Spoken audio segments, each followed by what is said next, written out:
Boa noite, alunos da mineração 2020. Vamos continuar a falar sobre as propriedades dos minerais, né? Uma das grandes propriedades que nos auxiliam na identificação dos minerais é a propriedade física chamada densidade relativa dos minerais. O que é a densidade relativa dos minerais? Ela é representada pela letra D, né? Então, a densidade relativa de um mineral é um número que vai expressar a relação entre o seu peso e o de volume igual de água a 4 graus Celsius. Ou seja, se um mineral tem 2 por densidade relativa, isso significa que uma espécime de um dado deste mineral pesa 2 vezes mais que o mesmo volume de água. A densidade relativa de um mineral é característica de importância fundamental e é altamente constante para a gente entender algumas espécies de minerais. Se este é puro ou ele está desprovido de cavidades, inclusões e depende essencialmente de sua composição. De acordo com a sua densidade, os minerais podem ser classificados em minerais leves, ou seja, são aqueles minerais que possuem densidade menor que 2,89 gramas por centímetros cúbicos, ou seja, eles boiam no bromofórmio. Minerais pesados são aqueles minerais que possuem densidade superior a 2,89 gramas por centímetro cúbico. Nesse caso, eles afundam no bromofórmio. Muito pesados são minerais que possuem densidade superior a 4 gramas por centímetro cúbico.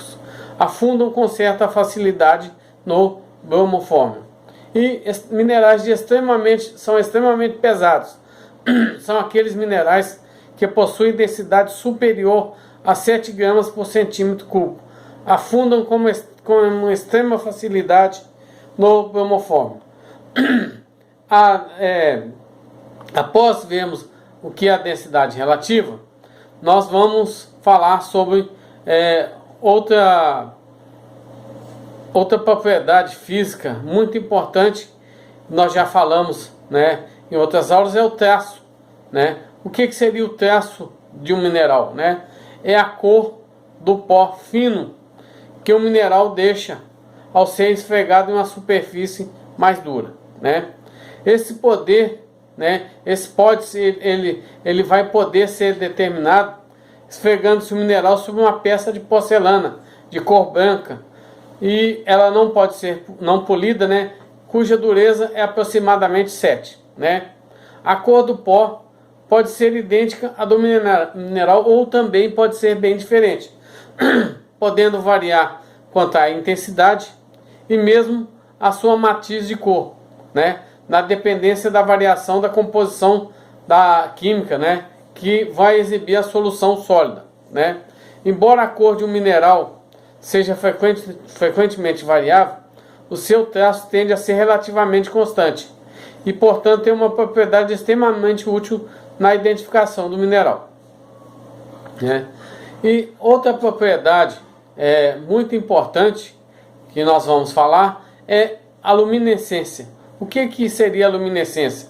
É qualquer emissão de luz produzida por um mineral que não seja resultado direto de uma incandescência, né? Esse fenômeno, né, ele pode ser produzido de várias maneiras. Na maioria dos casos, a luminescência é muito fraca, né, sendo melhor observada somente no escuro, né?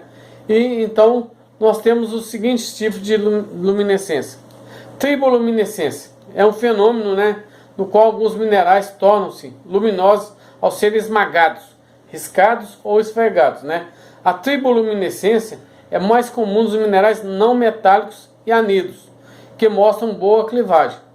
Como exemplo, nós podemos tirar ambligonita, feldespato, calcita, fluorita, esfalerita, lepidolita e pectolita, que podem ser triboluminescentes, né? Então, elas são muito comuns nos minerais não metálicos, tá?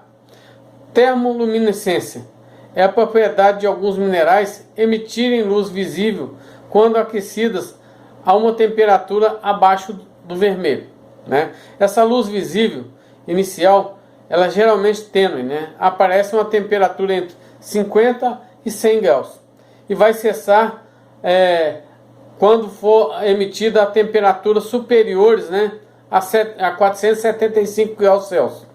Essa propriedade ela é melhor mostrada por minerais não metálicos e anidros, como podemos citar aí a fluorita, principalmente a variedade clorofana, né, que recebeu este nome devido à luz verde emitida, a calcita, a apatita, né, a lepidolita e também o feldespato, né.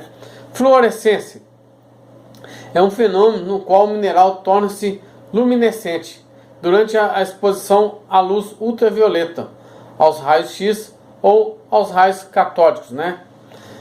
E a fluorescência, né, é um fenômeno no qual a luminescência perdura após a interrupção dos raios excitantes. Quer dizer, você emitiu os raios excitantes nesse mineral e vai continuar, mesmo após você cessar esses raios, ela continua sem a interrupção, ela continua com esse fenômeno, né?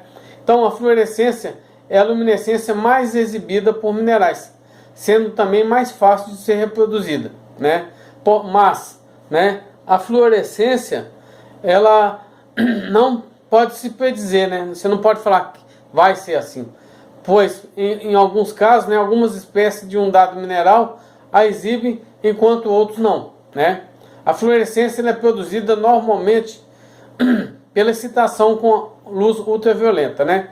Minerais que normalmente exibem a fluorescência são fluorita, vilemita, scheelita, calcita, escapulita, diamante, autunita, né? E mais alguns outros, né? E nós temos também, né, como propriedade dos minerais, né, propriedade física, a fusibilidade. O que seria isso? A fusibilidade ela vai corresponder a maior ou menor facilidade de um mineral sofrer fusão ao ser aquecido, né? Então você coloca ele a uma temperatura alta e ele vai se fundir. Para observar a fusão, devem ser utilizados fragmentos pontiagudos, que devem ser introduzidos na chama, né? Justamente além da extremidade do cono interno, né? Se ele se funde e se arredonda, perdendo seu contorno nítido, diz-se que é fusível, né? Na chama da vela, no bico de Bunsen ou no maçarico, né? Dessa maneira, os minerais dividem-se em duas classes, os fusíveis e os não fusíveis, né?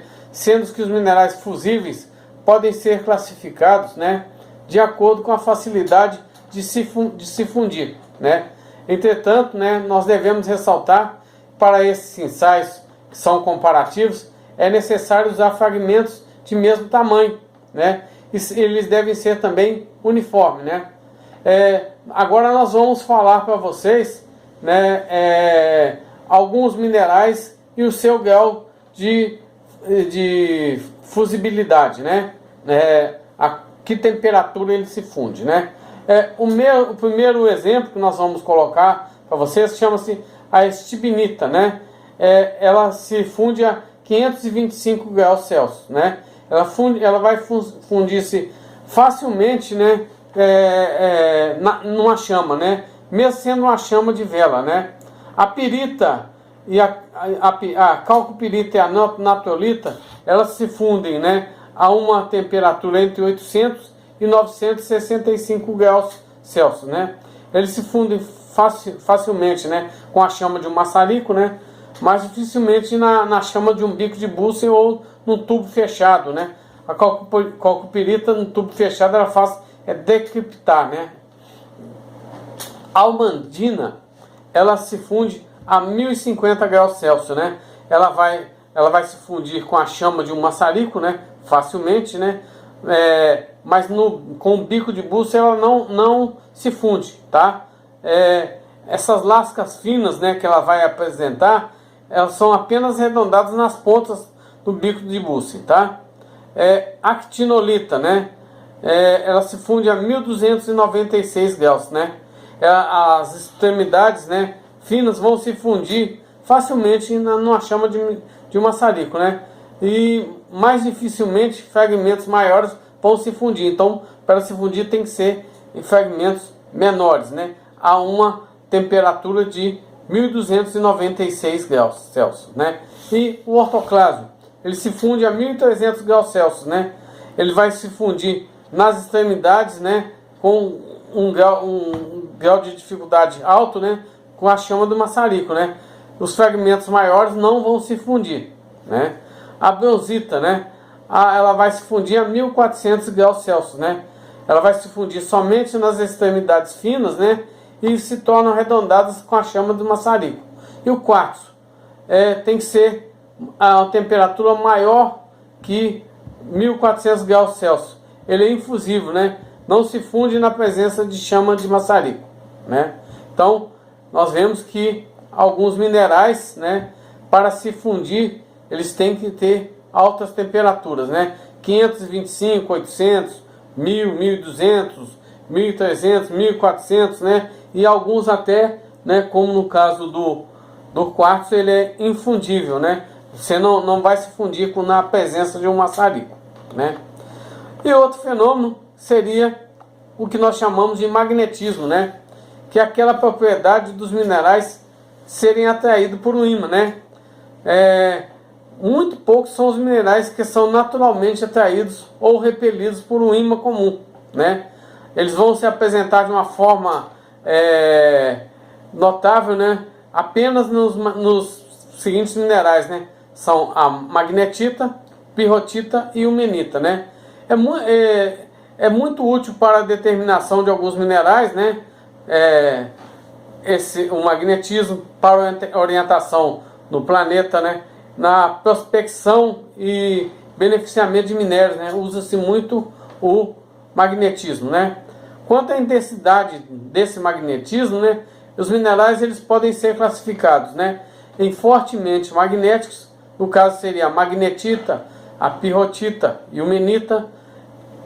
São outros que são moderadamente magnéticos, no caso pode ser a ilmenita, a siderita, a almandita, a cromita, a hematita, a goetita, né? Nós temos também aqueles que são debilmente magnéticos, né? A turmalina e o espinélio. E os que não têm magnetismo nenhum: quartzo, calcita, feldespato, córido, topázio, etc, né?